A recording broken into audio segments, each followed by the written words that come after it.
It's quite ironic when you think about it. Most of us spend our workdays dreaming of free time.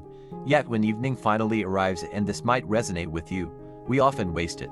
I get it completely. I used to be exactly like that, maybe even worse. We end up scrolling aimlessly, watching random videos, or just sitting there, too tired to do anything meaningful. My evenings were just a blur of exhaustion and missed opportunities until something shifted how I spent my after-work hours. But before you think, oh great, another set of impossible habits, pause for a moment. What you're about to hear isn't a list of rigid rules or unrealistic routines. These are proven strategies I've seen work time and time again. They align with your natural energy, not against it. They're genuinely simple changes that turn your evenings from recovery time into growth time. In the next few minutes, consider taking notes. We'll explore 8 powerful systems that work together to reclaim your evenings. We'll cover everything from energy management, which is different from what you might expect, to digital wellness, psychological techniques, and practical habits. Basically, everything you need to make your evenings the best part of your day. I mean that. The way you spend your evenings actually shapes your entire life, but most people get it wrong when trying to fix their after-work hours. They focus so much on time management, but what they really need is energy management. Think about this. Your evening isn't just numbers on a clock. It's about your energy levels, mental state, and ability to enjoy life after work. That's exactly what we need to work on together. Here's where I started and what I consistently practice: the shutdown ritual. It's beautifully simple. When you finish work, stand up, take 3 deep breaths, and physically close your laptop. Why does this work? It's not just a cute habit. It's a psychological trigger that tells your brain, work mode off. Next, most people stumble because they don't structure their evenings. I recommend the 90-minute evening block system. Your brain naturally works in 90-minute focus cycles. Instead of seeing your evening as one big chunk of free time, which, let's be honest, can feel overwhelming, we'll break it into what I call power blocks. Block 1. Recovery. This is your decompression time, with no decisions or planning, just pure recharge. Yes, you need this. Block 2. Growth. Whether it's learning something new, getting some movement, or working on a hobby, this is when your energy starts climbing back up. Block 3. Connection. With your energy balanced, it's perfect for quality time with family or friends. Something unexpected that transformed my approach: reverse scheduling. Most people plan from morning to evening, but consider this: your evening impacts your morning more than your morning impacts your evening. So, we'll flip the script. Start with when you want to sleep, then structure your evening blocks backward from there. Finally, the 2-minute evening reset. Every time you switch activities, take just 2 minutes to physically reset your space. Clear your desk, adjust the lighting, change your clothes if needed. These small actions create profound changes with a massive impact. Let's talk about something that affects us all. Digital boundaries are essential for a well-designed evening. Here's a comparison: vampires drain energy in old movies, right? Well, your phone and laptop are like that: energy vampires, quietly draining your evening potential. I'll show you how to turn these devices from evening destroyers into evening enhancers. Here's an unconventional approach I call app mortality. Every evening, delete 1 app from your phone. A common concern is, what if I need it tomorrow? That's fine, you can always reinstall it. But what's remarkable is that 90% of the time, you won't even remember which app you deleted. Another simple tactic: the analog hour. It's beautifully straightforward. 1 hour before bed, your devices go to sleep before you do. But here's the key most people miss: don't just turn them off, put them in a different room. Your bedroom becomes an amazing sanctuary instead of feeling like a satellite office. To be clear, digital minimalism isn't about living like it's 1985, it's about using technology intentionally. Choose 3 essential apps for your evening, that's it. Everything else, digital noise. Another effective approach is what I call screen life separation tactics. Create physical barriers between you and your screens. For example, keep your charger in the kitchen, store your laptop in a drawer, use a real alarm clock instead of your phone. These small changes build what I like to call a fortress around your evening peace. Remember, technology should serve your evening, not steal it. These aren't just rules I'm sharing, they're keys to unlocking the evening you deserve. Now that we've handled our devices, let's focus on something equally important: our minds. Your mind is essentially the control room of your evening, and these psychological techniques aren't just tips from a book, they're real transformations I've seen work for after work hours, both in my life and with hundreds of others I've worked with. An important insight that changed how I think about screens: digital sunset protocols. Consider this: your brain doesn't distinguish between digital light and sunlight. So when you're staring at screens until midnight, your brain thinks it's high noon.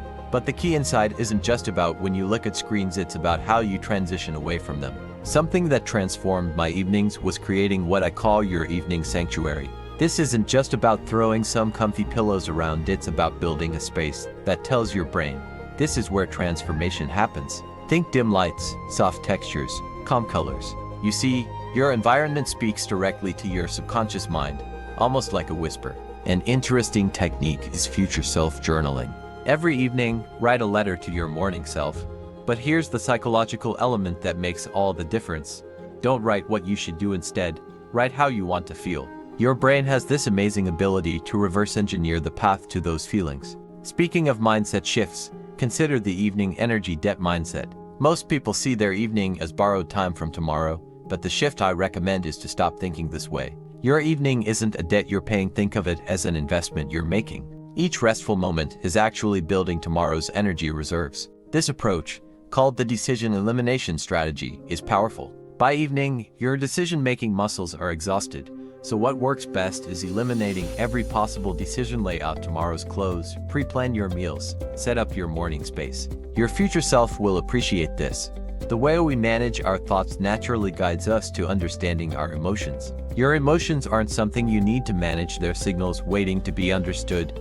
And in your evenings, these signals become incredibly powerful tools for transformation. First up, something unexpected.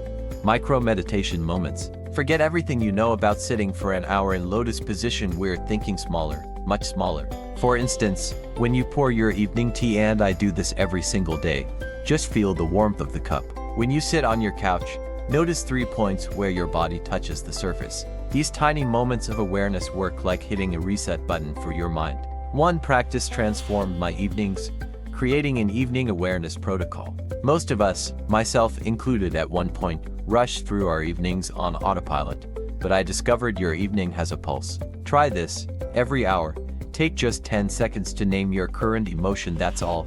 Just name it, don't try to change it. The simple act of naming emotions actually reduces their power over you by 40%. This is where transformation happens. Present moment anchoring.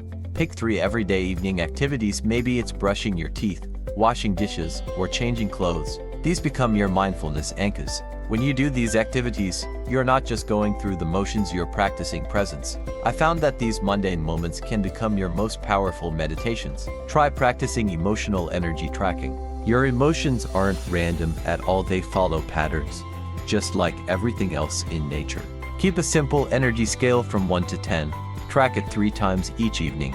After 2 weeks, you'll start seeing your emotional rhythms as clearly as your daily schedule. The evening emotional audit might sound intense, but it brings freedom. Before bed, ask yourself 3 simple questions. What energized me today? What drained me? What surprised me? And importantly, don't write essays, single words are enough. You're not analyzing here, you're just acknowledging. The most valuable lesson I've learned about evening emotions: they're not obstacles to overcome, they're messages to decode. When you start listening to them with curiosity instead of judgment, something incredible happens. They become your most reliable guides to a fulfilled life. Beyond all this inner work we've been talking about, there's another crucial piece of the framework: our social connections. Consider this: we talk about physical energy, but your social energy matters just as much. And mastering this aspect leads to creating evenings that fill you up instead of leaving you feeling drained and empty. Think of it this way: your social battery works exactly like your phone battery. Just like checking your phone's charge, you need to know precisely how much social energy you have left. That's what I call the social battery management system. Some activities charge you up, while others drain you down. The key insight is figuring out your unique pattern. Instead of spreading yourself thin trying to maintain 20 different friendships, which I learned through experience doesn't work, focus on building 3 to 5 deep connections. These people become your evening tribe. They're the ones who understand that sometimes you need connection, and sometimes you need space. Also, an important aspect rarely discussed: energy vampires. And I want to be really clear here, these aren't bad people. They're just people whose energy patterns clash with yours. Try this. Do what I call an energy vampire audit. Start noticing which evening social interactions leave you feeling tired versus energized. Remember, This isn't about avoiding people, it's about timing your interactions wisely. The social recharge protocol works like a safety net. My observation shows, for every hour of social interaction, plan 15 minutes of quiet time. Think of it like cooling down. After exercise, you wouldn't just stop running and sit down immediately, right?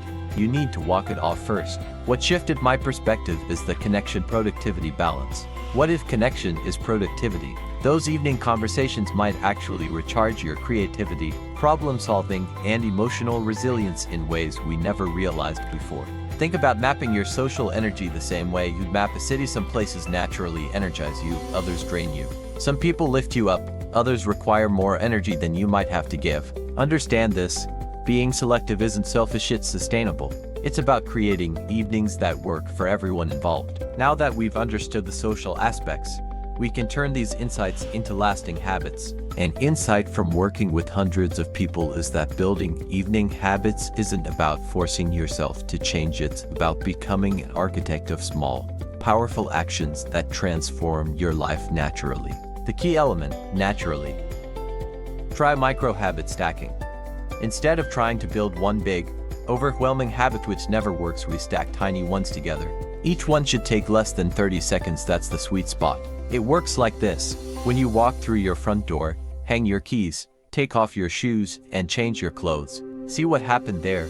3 micro habits, 1 natural moment. Something significant emerges when you find your evening keystone habit. Think of it like the first domino that makes all the others fall. For me personally, it's making a cup of tea, such a simple thing, right? But this simple act sends a signal to my brain. The evening transformation begins now, and from there, everything else flows naturally. Most people make this mistake, I certainly did. They try to stick to one hobby every evening. That's essentially like eating the same meal every single day. Instead, try creating a wheel for different activities: reading, drawing, music, crafts, whatever speaks to you. Rotate through them. Your brain absolutely loves this variety, and it completely prevents evening boredom. Another thing you can try is the daily experiment protocol. It might sound like something from a science lab, but it's incredibly playful. Each evening, try one tiny new thing, maybe sit in a different chair. I started doing this, and it changed my perspective. Use your non-dominant hand for something simple. Play music you've never heard before. These small experiments keep your brain flexible and your evenings interesting. This is where real impact occurs. Creative cross-pollination. Start letting your evening activities blend together naturally. If you're learning guitar, try doodling the chord patterns. If you're reading, actually act out the scenes when you're alone. I found that when activities mix like this, your brain creates these amazing new neural pathways. Evening boredom becomes literally impossible. Finally, a valuable lesson I wish I'd known years ago. Embrace the idea of a creative fallow period. Sometimes your evening energy will be low, but here's the thing: that's not failure. It's actually your brain's natural reset. These quiet moments aren't empty at all. They're like a field resting between harvests, preparing for your next creative burst. All these habits we've been talking about need energy to sustain them. Consider your brain and body as the power plants of your evening. And what's notable, understanding how to manage them changes everything about your after-work hours. First, movement snacking. Forget about forcing yourself into a full workout when you're already tired. Instead, we're going to take tiny bites of movement throughout your evening. It's straightforward. Stand up every 30 minutes, stretch for 60 seconds, do 5 jumping jacks between tasks. And the important point, these aren't exercise, they're energy boosters. I've observed something noteworthy about evening energy. It follows this natural curve. Visualize it like a wave, it doesn't stay flat.